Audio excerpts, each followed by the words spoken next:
¿Quieres conocer más sobre el Sendero de los Brujos? Entra a nuestra página oficial, elsenderodolosbrujos.com, donde tenemos el respaldo de más de 25 años y miles de personas atendidas.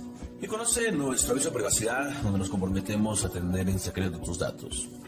Donde conocerás también quiénes somos, nuestros servicios, podrás ver nuestros videos con ya más de 9 millones de reproducciones y más de 75,000 personas suscritas solo en el canal de YouTube. Y sobre todo donde podrás ponerte en contacto con nosotros, ya sea por vía WhatsApp, por medio de correo electrónico, por medio de Telegram o por Messenger. Y también visitarnos o seguirnos en nuestra página oficial de El Sendero de los Brujos en Facebook.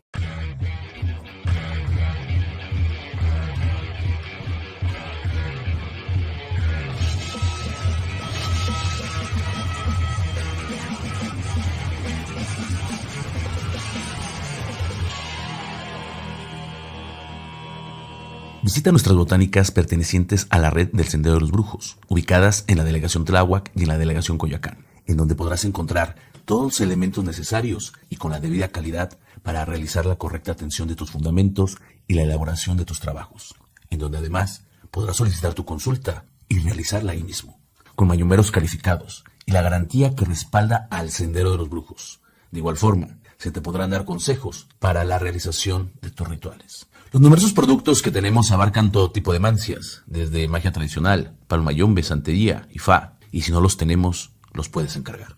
Además contamos con envíos a domicilio. Muchos lugares te pueden dar cualquier hierba o cualquier elemento con tal de venderte, pero la honestidad que caracteriza esta casa está también presente en las botánicas.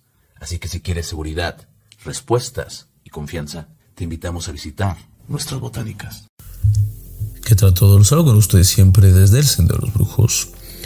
Vamos a continuar con esta serie de programas que te van a ayudar a que te conozcas más a ti mismo, a que puedas tú comprobar que eres más que un cuerpo, que tus límites no están definitivamente hasta donde alcanza tu mano, y de esta forma tu poder adentrarte en el otro plano, en las otras dimensiones, y poder tener contactos, tener sueños más lúcidos, tener contactos con energías de ancestros.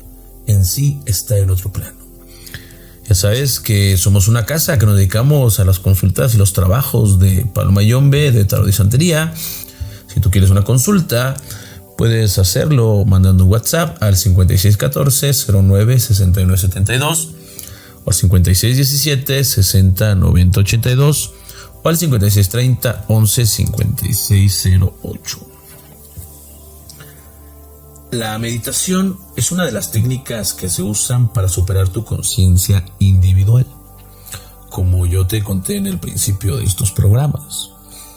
En la meditación te puedes conectar con la conciencia universal. Al conectarte con la conciencia universal, al superar tu separación individual, puedes vivir tu unión con todo lo que es.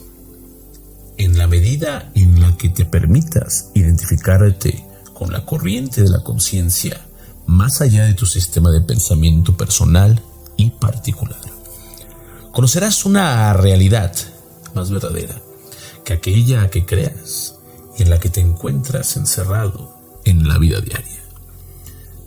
Te describiré yo cómo inicié esta actividad. Cuando yo empecé esta actividad tuve muchas fallas. Cuando yo inicié esto era muy niño, ya me llamaba la atención todo este tipo de ejercicios. Sin embargo, no me dejaba yo concentrar, yo no podía, me costaba mucho trabajo. Posteriormente, ya después conocí yo a Nahual. Él me dio una serie de meditaciones, de las cuales yo comparto una en el programa de registros akáshicos, que seguramente lo voy a poner como parte de estos programas para que cuando tú te vayas a la lista donde salen todos estos programas, tú te puedas dirigir a él y escuchar esa meditación. En ese punto, yo lo que empecé a hacer fue a realizar con las respiraciones, a quitar esos puntos grises, como él indica. Esa meditación que pongo ahí dura aproximadamente media hora, yo lo hacía a lo mejor en 1 hora, 45 minutos. Sin embargo, eran varias series de meditaciones, varias puertas, por así decirlo. Y esas puertas, esas meditaciones, un día en el cual yo estuve prácticamente meditando 11, 12 horas. Fue algo muy extraño. El meditar tanto tiempo, o al menos para mí, que es muchísimo tiempo ese tipo de meditaciones, empecé yo a conocerme. Empecé yo a ver cómo la mente trabajaba por sí sola. Se manejaban imágenes, se manejaban ideas. Hasta que yo empecé primero a contar las ideas que venían. Me di cuenta que podía deshacerlas de ellas como si contara, venía una idea, 2 ideas, 3, simplemente anulaba por números las ideas que venían y iban desapareciendo.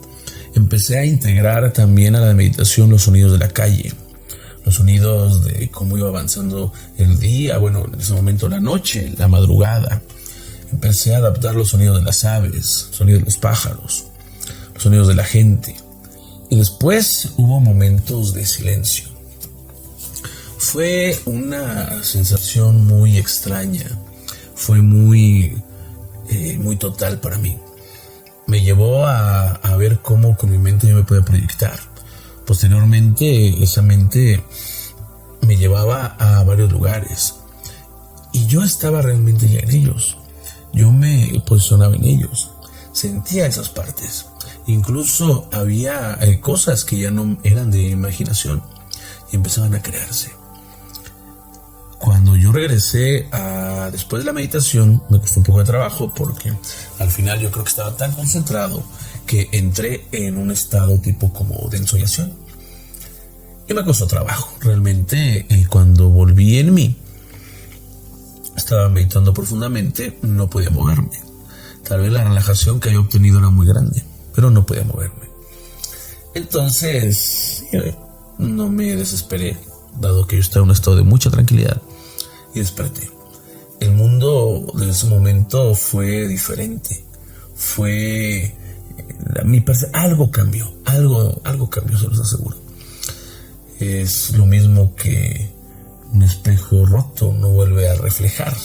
Así me sentía yo. Yo ya era ese espejo que había roto algo en mí y ya no podía reflejar las cosas como incluso unas horas lo había visto. En parte el mundo me pareció, esta parte del mundo que es físico, sí me pareció irreal. Me pareció más un sueño que lo que yo había estado pasando en esas meditaciones. Sin embargo, hay que saber que estamos aquí y ahora. Son procesos que llevan tiempo, son procesos que llevan constancia. Recuerda que todo en la magia realmente es práctica y es constancia. Ok, voy a continuar. Con la meditación se puede superar la ilusión de la separación, como lo comenté que yo lo hice con el miedo. Esa ilusión del ego, la ilusión de la conciencia individual. ¿Quién eres tú? ¿Quién soy yo? En esencia somos lo mismo. Muchas escuelas sobre la Tierra utilizaron esta técnica para trascender la conciencia individual y vivir unido a todo lo que es. La meditación es muy provechosa, por eso se ha practicado desde hace tanto tiempo, por tantos maestros. Si logras controlar la meditación, entonces controlas la victoria sobre la separación. Aquellos que tienen dificultades con la meditación, primero deben despojarse de sus resistencias individuales, del karma acondicionado. Para ello sugiero el uso de los sueños u otras técnicas, las que ya hablaré en otros programas, para trascender los propios obstáculos que bloquean el camino de la meditación como técnica y para trascender la mente individual. Vamos con la meditación sensorial o mística. ¿Ok? Las formas de meditación basadas en respiración están pensadas para conectarte conscientemente a tu unión con la conciencia universal. Al concentrar tu respiración durante la meditación Y ya hablé de lo importante que es la respiración. Te concentras en la unión que no reconoce la separación. El aire es la conexión con la conciencia en la que participas. Al inhalar esa conciencia con tu cuerpo y al concentrar tu percepción consciente en este hecho, te concentras en la conexión que te une con todas las manifestaciones animadas que respiran y que son parte de la totalidad. Te concentras en tu respiración y así en incorporar la conciencia que te conecta con todos los demás seres sobre la superficie de la Tierra. Al expirar, te debes concentrar en tu propia conexión individual con la unidad, tu propio aporte individual a esta conciencia que te une con tus hermanos y hermanas sobre la Tierra. El dar y recibir entre las formas de vida es necesario para que la vida continúe. Da a los que te rodean la posibilidad de compartir contigo sus talentos, sus recursos, sus seres. No necesitas merecerlo. Es sencillamente así. El merecer no tiene nada que ver con esto. El dar y recibir entre las personas es una función de la vida. Ser digno o no es ningún factor. Los sentimientos de no merecer y no ser digno de recibir surgen de conclusiones en la estructura del karma, dentro del sistema del bien y del mal. Cuando uno supone que ha hecho algo malo, supone también que no merece nada. Vive con el sentimiento de culpa. Uno piensa que debe ser castigado, ya sea a través de contenerse por un sentimiento de no ser digno, ya sea por considerar que uno no vale lo suficiente como para participar del flujo de la vida, a través de negarte a aceptar o entrar en la corriente de regalos de los demás. Todo esto contradice el flujo básico de la vida. Tú mereces recibir algo, tanto como mereces inspirar. Tú tienes el derecho de expresarte, tanto como de respirar. Tú no podrías en duda que te mereces respirar, y de la misma vida, más aún, que te has ganado el cooperar con tus dones, con el flujo de la vida. El dar y recibir entre tú y los demás es tan necesario como tu respiración para mantener tu vida y la de aquellos que te rodean. Cuando medites y te concentres en tu respiración, concéntrate en el flujo de la vida hacia adentro. Concéntrate en el flujo de la vida en tu experiencia interna. Concéntrate en el flujo de la vida desde tu cuerpo hacia afuera. Concéntrate en tu contribución a todo lo que hay y es. Muchas religiones, muchas doctrinas sobre la Tierra han propagado diferentes técnicas de meditación. Quizás sea útil para técnicas como el uso de un mantra, el concentrarse en la llama de una vela, la concentración en un bambú, en un maestro en particular, en un punto, en un tono determinado, en tu propia respiración, en una zona de tu cuerpo vinculada a un chakra corporal. Existe una gran cantidad de técnicas de meditación utilizadas por los chamanes mexicanos. Cada linaje de chamanes practica técnicas específicas que tienen su origen en periodos remotos. Los chamanes mexicanos utilizan esas técnicas para purificarse y prepararse en sus labores de curación o en sus trabajos como psicólogos autóctonos, como magos.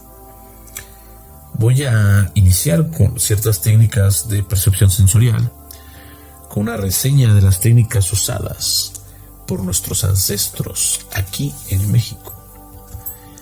Iniciaré con una historia que me contó en Nahual, una historia familiar, de todas las enseñanzas de su abuelo, que inmediatamente se deduce que obviamente estaba ya iniciado en el otro plano, en la otra realidad. Esto que me cuenta ocurrió más o menos en 1978, cuando el Nahual, mi maestro, que no le gusta que le diga así, pero bueno, lo quiere, se enteró que dentro de los hermanos de su abuelo se encontraba un gran chamán, un chamán mexicano. Y me contó la siguiente historia. Al tío Hilario También se le conocía como el Niño Fidencio, apodo que obtuvo cuando abandonó su pueblo y su familia para dedicarse a lo que la tradición indígena le imponía: el chamán sanador de los necesitados. Cuenta la tradición religiosa de los mexicas que este trabajo o cualidad se le daba de generación en generación. Así, en cada rama o familia del árbol genealógico había alguien que nacía con las condiciones para sustituir al chamán en turno. Después de revisar la historia, decidió llamar al Niño Fidencio el chamán del siglo XX, de la estirpe. La misión fundamental del chamán de un pueblo es ayudar a todos sus pobladores a través de una percepción ampliada de lo que es la vida en este planeta. Por ello, el Niño Fidencio recorrió el país entero proporcionando la ayuda a su pueblo, haciendo correcciones con técnicas estrafalarias para algunos, pero muy efectivas para otros, y para muchos inimaginables. Por los lugares que pasaba, se creaba una leyenda. El Niño Fidencio era de Guanajuato, que había nacido en Monterrey, que fue originario de Chihuahua y otras más. Inclusive en la literatura académica, muchos autores citan a Guanajuato, Saltillo y Monterrey como sus lugares de origen. Una fotografía famosa de la Revolución le dedicó un apartado en su enciclopedia: México después de la Revolución. Fue en 1926 cuando, junto con el periodista Fernando Ramírez de Aguilar, fueron enviados por el periódico El Universal a la llanura del Espinazo, en el camino de Saltillo a Piedras Negras, Coahuila, para hacer un reportaje de las curaciones del Niño Fidencio en el llamado Campo del Dolor. De acuerdo con la familia del Celucha, la historia del Campo del Dolor tuvo su origen cuando el Niño Fidencio, al peregrinar por el país, llegó al estado de Guanajuato, donde sus curaciones empezaron a cobrar fama. Un hacendado del norte del país tenía una hija que tenía un mal muy raro. Se entrevistaron con el chamán de la estirpe de mi maestro y le expuso la situación de la enfermedad de su hija. Le pidió que la acompañara a Coahuila, prometiéndole que si se curaba a su hija, le regalaría un terreno donde podría atender a la gente necesitada. Después de asegurarle que no quería un lugar específico para realizar sus curaciones, el Niño Fidencio, junto con su comitiva, tomó el camino rumbo a Coahuila. Al llegar a la hacienda, se dedicó por completo a la curación de la hija del dueño de la hacienda. Una vez que la hija del hacendado fue curada, se entregaron unas cuantas hectáreas para que ahí se dedicara a curar a los necesitados, cumpliendo así la promesa realizada en Guanajuato. De esta forma nació el Campo del Dolor. La forma de realizar sus curaciones eran muy diversas, desde la conexión a la energía, vía un columpio al mecer a su paciente, hasta el uso del agua simple que dejaba caer sobre la cabeza del enfermo. En cada una de ellas, el chamán hacía meditación. En la familia del Celucha, un par de hermanos iniciaron una tradición muy curiosa. Resulta que estos dos hermanos nacieron en el labio inferior un poco más grueso que el superior, de forma tal que cuando realizan algunas actividades, su boca queda abierta, como un grupo que se llamaba el Club de los Labios Caídos. De esto hay testimonios, hay fotos que ustedes pueden buscar, buscando el periodista Fernando Ramírez, buscando al Niño Fidencio. Todo esto pueden ustedes verlo. Vamos a ir poco a poco para que vayamos nosotros sopesando esta información, investigándola también. La parte de todos estos programas no es solamente generar o aportar un conocimiento, sino también aportar una duda, que tú busques, que tú lo intentes. Es muy agradable cuando uno por sí mismo llega a ciertos puntos y después tal vez llega un libro, tal vez llega un programa y descubre que así eran las cosas. En lugar de sentir frustración, uno se siente bien porque se da cuenta que va por buen camino. En los demás programas te voy a comentar, voy a realizar algunas de las descripciones de algunas técnicas de meditaciones ancestrales de diferentes chamanes. Espero que este programa te haya gustado. Si es así, comenta, comparte, da like. Me despido de ustedes. Les recuerdo que están aquí en el Sendero de los Brujos. Muchas gracias.